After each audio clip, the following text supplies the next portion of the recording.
Welcome to Escape Behind the Scene. I'm Akari. And I'm Alex. This map holds the key to today's mystery. Okay, so picture this. It's the mid-1980s. Every afternoon, millions of kids are glued to their TVs, watching a show that is, by all accounts, a perfect machine. A 22-minute advertisement for toys that somehow became a cultural phenomenon. It printed money for Hasbro. On the surface, it's an untouchable juggernaut. Exactly. But what if that perfect machine was secretly rattling apart on the inside? What if the biggest battles weren't between the Joes and Cobra, but, between writers and executives, and studios undercutting each other? That's the real story of G.I. Joe. It's not just about a real American hero. It's about a real American business, where the most dramatic fights happened in boardrooms and script writing sessions, completely hidden from the audience. To even understand how high the stakes were, you have to remember G.I. Joe wasn't new. He was this 12-inch doll from the 60s. The brand was basically dormant.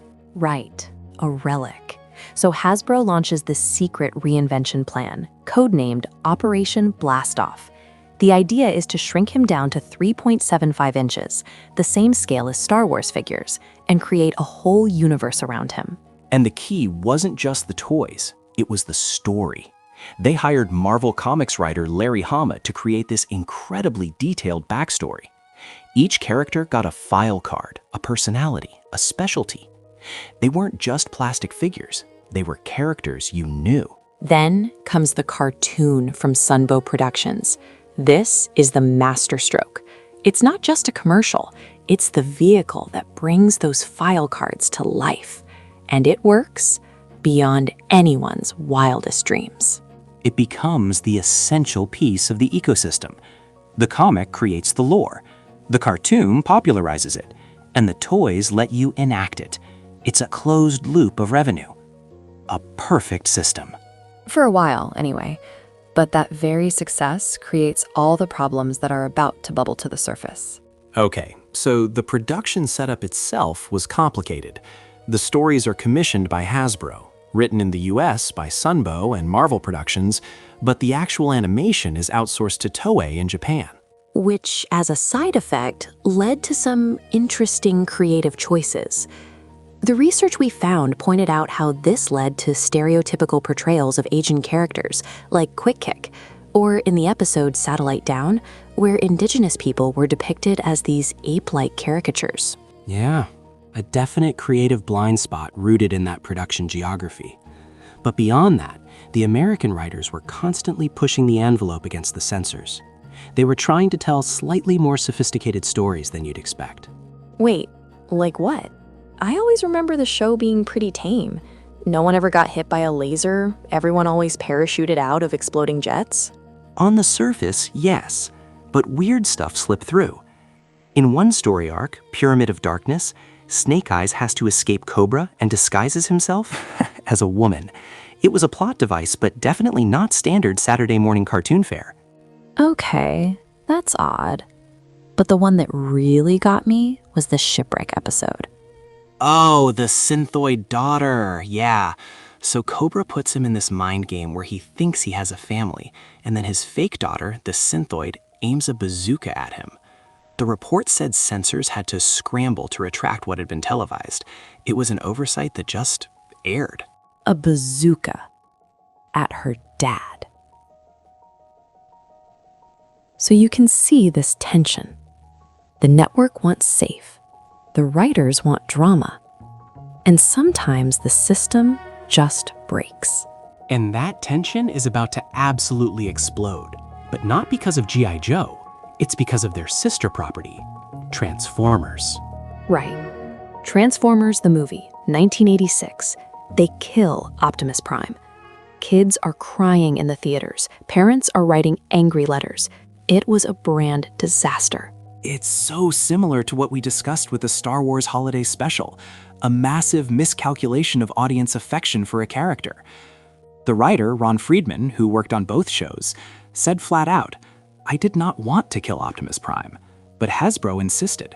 And the fallout directly hits G.I. Joe the movie, which is in production at the same time. Directly. The original script is brutal. Duke, the all-American field commander, gets impaled by a snake spear thrown by Serpentor, and he dies. There was even a funeral scene scripted. No way. Seriously? They were going to kill Duke? They were, but the Optimus Prime backlash was so intense, Hasbro got cold feet. They panicked. So they went back and redubbed the final scene. Instead of dying, a voiceover says, Duke has fallen into a coma. And at the very end, someone shouts, "Yo, Joe," and you hear Duke's voice weakly say it back. It's such an obvious last-minute patch. That one toy decision on Transformers completely altered the narrative arc of its sister franchise. And while this creative drama is happening, the business foundation of the show is cracking. The original series, the one everyone loves, ends in 1986. And the reason is just pure business. Sunbow and Marvel Productions were getting expensive, and one report mentioned they were going over budget. So Hasbro decides to shop around. This is where DIC Entertainment comes in. They're known for being cheaper, and they drastically underbid Sunbow to win the G.I. Joe license. Hasbro, looking at the bottom line, says yes. So they just fire the original studio in the middle of their run? Yep, and it completely derails the story. Sunbow had a whole third season planned. They were going to introduce a brand new villain faction called the Coil. It was supposed to feature a mutated Cobra commander scheming between Cobra and the Coil. Wow. So that entire storyline just vanished, all because Dai came in with a lower number. It's the ultimate example of commerce trumping creative. It is, and the Die series that followed is, let's just say it's not remembered as fondly by fans. The animation style is different, the tone is off. The perfect machine was broken, and it was replaced by a cheaper model. And that dynamic of executives making these top-down decisions is perfectly captured in the movie with the whole Cobra Law thing. Ah, yes. The secret underground civilization of snake people. Where did that even come from? It felt so out of left field compared to the military realism of the series. Get this. According to one of the production retrospectives, Cobra Law was just a placeholder name the writers were using, a temporary idea. But some Hasbro executives heard it, loved the sound of it, and basically mandated its inclusion. Wait, really? So this massive, continuity-altering plot point that reshapes Cobra Commander's entire origin story was based on a name an executive just liked? That's the story. It reveals the fundamental conflict. The writers are trying to maintain narrative logic, and management is making decisions based on marketing hooks or just whims. It's a creative choice born not from storytelling needs, but from the boardroom. And it alienates a chunk of the fan base who felt like the core concept of the show had been betrayed. It was a huge, risky creative swing, a gamble that didn't fully pay off. What's really incredible is how these same tensions have haunted G.I. Joe for decades. This isn't just a story about the 80s. Oh, for sure. Look at the 2010 series G.I. Joe Renegades. It was critically well received, had a more mature tone, but it got canceled after one season. And the reason is almost a perfect echo of the past. The writer, Henry Gilroy, confirmed it. Their plan for season 2 was to portray Cobra Commander as a terrorist figure similar to Osama bin Laden. But Let me guess. The toys. the toys. The live-action movie The Rise of Cobra was coming out with its own massive toy line, and Hasbro had a rule against concurrent similar toy lines. The movie's marketing direction took priority, so the show got the axe. Storytelling lost out to retail strategy. Again. It's the same pattern. And looking back now, there's also the cultural lens. We see the anti-war protests against the toys in the 80s, the mock funerals for military toys. That was a real movement. And the show's cultural stereotypes, which were just accepted then, feel really uncomfortable now. It leaves you with this question that the franchise still hasn't answered. What is G.I. Joe?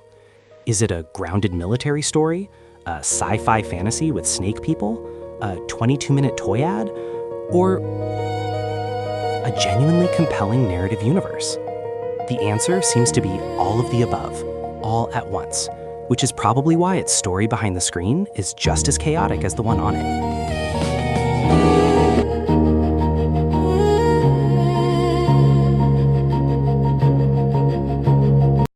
Welcome to Word'em! Hello, puzzle people! I'm Webster Gridley, your official guide to the world of Word'em. Can we be honest for a second? You know that feeling when you finish your daily word puzzle? You have to wait 24 whole hours to play again? Who has time for that? Not me. And I bet not you. That's why we built Word'em. The waiting game? Over. Sure, we have the daily challenge. Everyone gets the same word once a day, so you can still brag to your friends. But flip the switch to free play, and you have infinite puzzles. Forever! Got a roommate who ruins your stats? Word'em lets you create separate profiles right on the same device. Your streak is safe with me. It's sleek, it's animated, it's fun. Word'em! Play daily. Play forever.